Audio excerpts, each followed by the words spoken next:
Hi, I'm CGR and this is the day. Hi, I'm CGR and this is day 2 of CGR Documenting 101. So today is Sunday, 18th February, and let's set a 10-minute timer again and do this thing. Stopwatches. Okay. How has this week been? The work is good. I always feel that I should do more and I could have done more, but that's what I have done. I think I'm trying to do better every day. I'm trying to compare myself to what I was yesterday and not someone who is today. Like, it's the fourth rule of 12 rules of life from Jordan B. Peterson. It's compare yourself to who you were yesterday and not who someone is today. So that's what I'm trying to do. But I think I need more momentum. I need to do more things. I need to move faster towards my goal. Because I always have a sense that time is running out, something like that. I have been extraordinarily happy this week, much more. I feel more connectedness and being around people more. I've been being around, talking more to people than I generally do. Like in the last few, like college. During college, it was like I used to talk to a lot of people every day. I almost felt like I am an extrovert, but then it tends to go back to default, which I think is introversion is my default, but I try to tweak it so that I am not stuck because of the default predisposition that I have. So that's basically that's going on. And then in the work I'm trying to, like, I have to grow. I'm like trying to put in, like, not just the work but strategic work of my own personal branding type of work. Like, I have a shorter video today. I'm gonna edit and post it, but I feel that I should have been doing more, but we cannot, of course, see what I could have done better and try to do better from this instance. Like, there is also a thing that I find very amusing.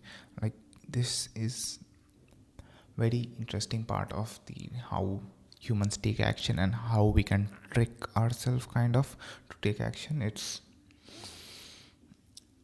like breaking things down into small chunks. Like, this was the best put by Alex Hormozy. He said that if an instruction is broken down to small enough doable actionable items, then people wouldn't find it difficult to do. Like, for example, he gave an example that run an ad. For example, I say someone to run an ad. Now, the person may, if he has an experience, he may just go and do all the process, all the steps that is involved in running an ad. So he can just go and do that ad. But if the person is not that much experience and that much knowledge, if he does not have, then it might be better to do it in the operationalized way. So operationalizing is like open the put the turn. Operationalize is basically how the surgery is made. Like, although they are professionals, they always go through a sequence of steps that they need to take out the scissors, have these instruments in line, check the light, like, they need to operationalize things so that to the maximum efficiency. So that's how turn on the computer, turn on this lid, open Google Chrome, then go to facebook.com. This is called operationalizing that thing. So in the same way, we can apply things to our daily lives. For example, if I have to clean the room, it's so big thing. For example, if it's big for someone, that you may not be able to do it, but if you operationalize it, like fold the bed, keep the pillow there, fold the bed, like you cannot make a list of it, but if you just say yourself that I am gonna fold the bed, I'm gonna put the pillow there, I'm gonna take the hanky, take the clothes to clean, I'm just gonna dust this desk, like small actionable items. Also, related to this, there is also by Jordan B. Peterson that he also says about doing small things. Basically, start with doing something that you should do and something that you would do. That is, I feel that it's very profound. So life's going pretty good.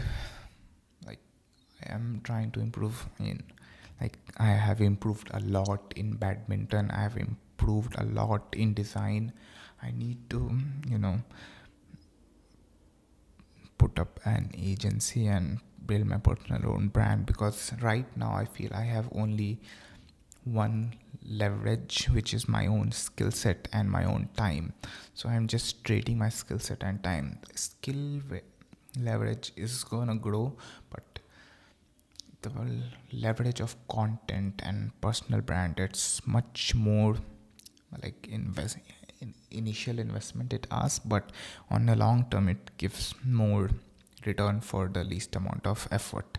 So that's, I need to work, I know that. One of my friends become another thing. One of my friends is becoming a therapist. What are my views about that? Like, I'm just saying this for no specific person or specific reason, but do people require therapy? Maybe yes, they require someone to talk to, someone to share their feelings with, and often people do not get that, in especially in kind of environment that where people live away from their family and do not make deep friendships, because most things are transactional, especially in the modern world. So maybe people require therapy because they are not able to talk to another human being. So in therapy, they will get a person to talk to whom they can express themselves, and they see that a person is listening to them.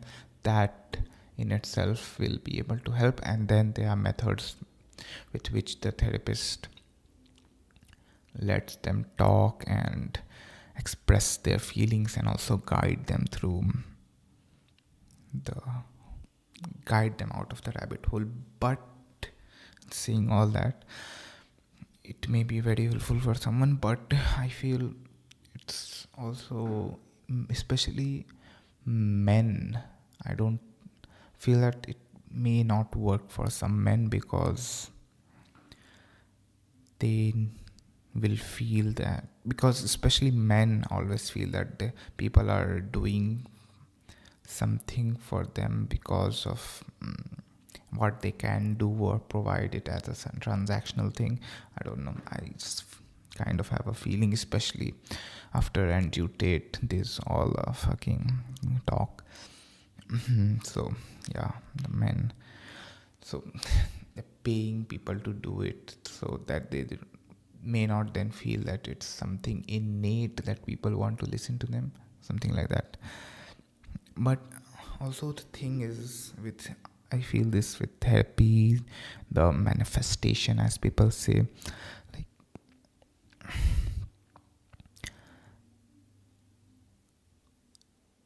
it kind of feels hopeless to me.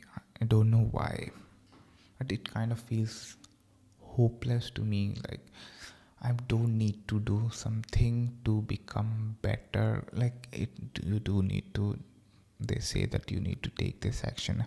But kind of this whole spirituality thing, like, I know it's very good and it has some many merits, but innately people, like, not just innately, the sense that is conveyed a little bit is that you don't need to do anything, things will come to you. You don't need to change something about yourself. Like, people need to accept you as you are. No, they don't. I think you need to grow into a person, you need to be something, you need to improve.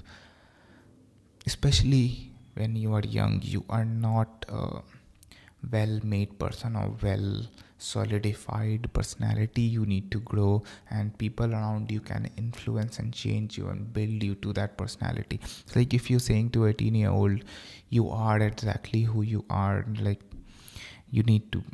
you are perfect as the way you are. No, you are not. You don't know anything about the world. You don't have a job. You probably don't know how to handle relationships, like I even don't. So we need to learn, we need to grow. We are not as who we are, but yeah, the innate qualities that people, we need to learn and grow as who we are. So yeah, the problem is that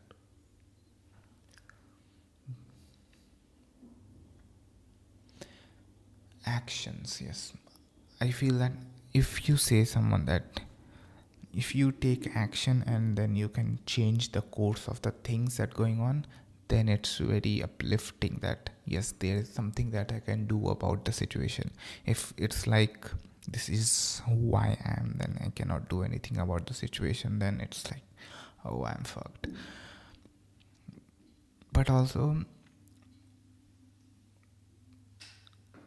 there is a predisposition, genetic predisposition, which is also trained by the environment we grew up in, which we don't necessarily need to change. Like, for example, I like to talk to people more one-on-one than in groups. So, and some extroverts do like to talk people to in groups than one-on-one. So I try to change that, or I find someone who also likes talking one-on-one, which will be better, one-on-one side. So I was watching a video in which Alex Hormozy, first time he made a video on the relationships, which I dearly needed. I have watched the starting 25% of it 2 times, and now I'm gonna implement that part first and then move on to the rest, which he has conveyed. Like, he operationalizes everything that I love about that man. So yeah, so in the relationship he said that you don't it's like it's you have to spend your whole life with one person. Like, that's the relation romanticism scenario, which is generally accepted in the modern world, although historically we also did had pair bonding, but regardless, romanticism, like, you have to get everything from one person, etc., etc. So he said that there is a person who loves the things that are negative about you. For example, I don't like going every day out to anywhere, like party or anywhere. I like, let's go once a week to somewhere good. Let's go once a month to eat at a very good place, not every day at a dhaba, for example. So that's something I like. Other days I like to work on my endeavors and just exercise. Sports is something that I can do every day. So that same thing can be a positive for someone, that same thing can be a negative for someone. So we should better find that thing which is your negative is a positive for someone. Like, there will be some things that you Like you won't have to mind about it, but there are things that you should, just, this is why I'm a person who also likes that thing, who also likes that will be much better, especially in the modern world where there are options, where are people are able to connect. You don't, like, if play according to variables of the present environment rather than trying to miss the variables that are not present in the environment. Like, days were like this, it was so good, but it is not anymore. Play with the variables that are present in the environment right now.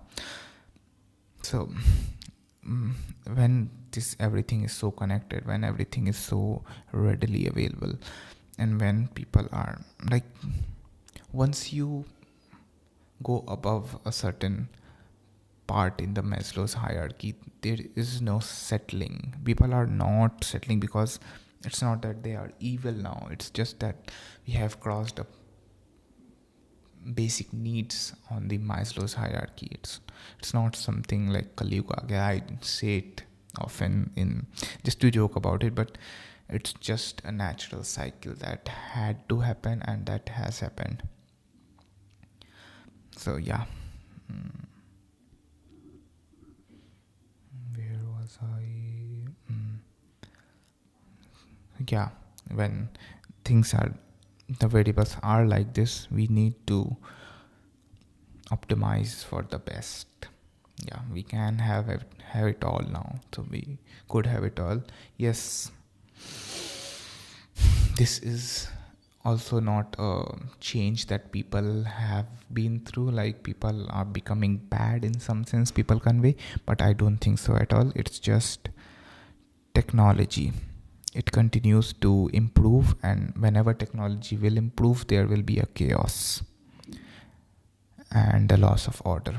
The order was like everyone will get married by a certain age, will go through a certain process, but whenever there will be technological change, there will be chaos. And chaos, the world is more chaotic than ever because more technological innovations have been happening. In fact, I don't think that there is much cultural change that people say that, like, feminism happened, etc., this thing happened. Like, there is very less steer that you can do to change things. I feel more of it is just a technological standpoint that changes things. The motor of the washing machine, the mixie, refrigeration, these gave women more rights and more free time to do things on their own, more than any feminist or any movements did. The sexual revolution in which the contraception was created, it created more liberation for, in that sense, than any cultural change did. It was the basis. It was not that feminism, people culturally caught up after that. It's always technology that brings the chaos. Yes, we do need some order in that, and maybe I don't think that culturally we can steer things to that magnitude. I think we need some better technology to do that. That's one of my projects that I will be working on, because technology brings disruption. So technology is the one that can solve it, not about, it's, people talk a lot like people should change, but no, they are not gonna change technology on a scalable margin. That is what going to change behavior on a large spectrum for a large number of people. It's not talking about things or demeaning things. If things are available, people will do it. If sex is available or free, most people will tap into it if they can, or if their consciousness allows, if enough. And but if the cost is so low, if you can get away with it, if people can get away with killing people, people will do it. If we can get away with anything, it will be done. So I think that technology is the solution to the disruption that is caused by technology as well. Also, the influence is something else. I influence, like, there aren't that much role models. We need much more role models. So I am trying to myself become someone whom I wish I had seen. I wish who I had. Also, most problems is just nature trying to have doing something. Like, it's so pessimistic to leave everything on nature, but yes, nature is trying to. I feel that nature is trying to convey things that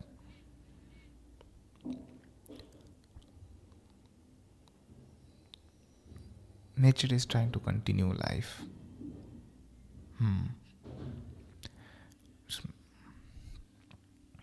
Let's now talk about work. So,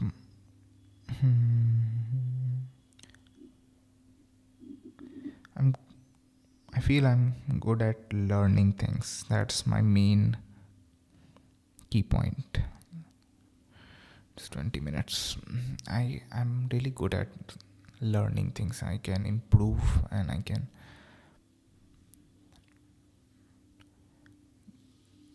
find ways to do things without people telling me even.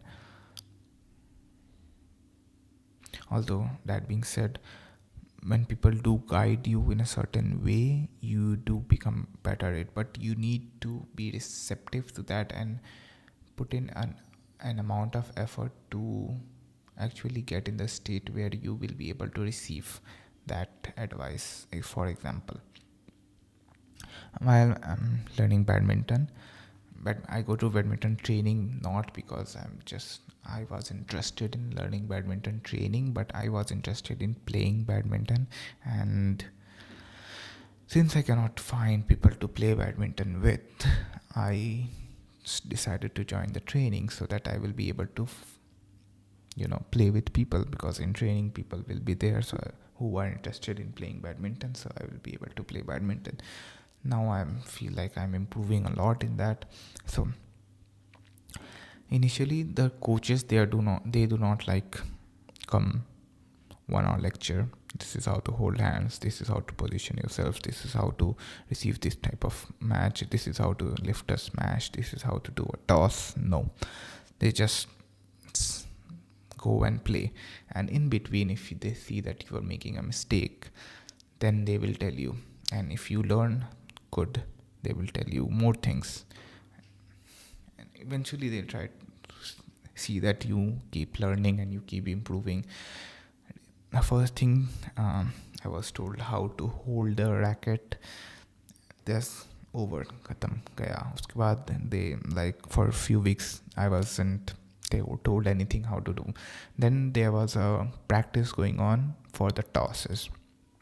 Toss is like where you lift a shuttle in the upward direction. So I was doing it already because I used to play, but I was doing it wrong. Like, I was not using my whole body to make the movement, just my wrist. So I was told that you should move the whole body to do the tosses. Now I listened to it very carefully, and I implemented it, and my tosses are awesome now. Then I learned the smash. Smashes are good. Recently, and this week, I learned how to receive things, like how I was like I was not changing my thumb position. I was just hitting it the same way. It has to be hit using a thumb. So that was something. I know I could have learned everything on YouTube. If I watch every single video, I would theoretically know everything, but maybe a mentor is needed in our life so that they tell you exactly at the point when you need it, and exactly at the point you are open to receive that information. Theoretically, books and other stuffs, they, like, I can read and know everything about it. Maybe it will improve, but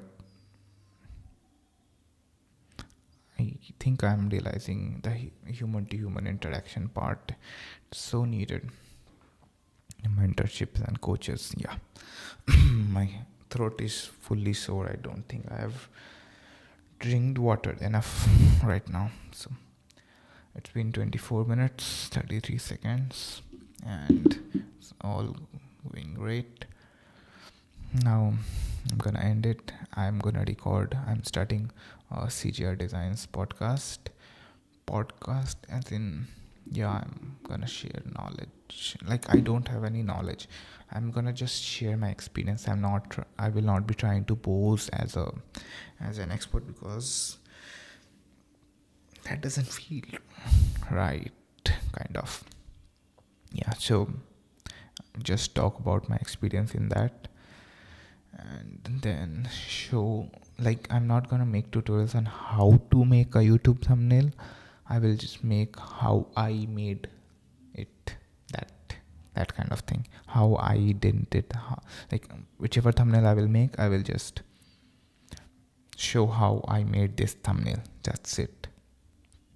How I wrote that prompt, how I produced that image in Midjourney. That's all. Not gonna, this is how to do it. Like, I can for some small precise topic, but not in a general sense, because I think this is time for me to not teach but just show. The same goes for here. I'm just documenting. I'm not trying to say anything or make a big point as such.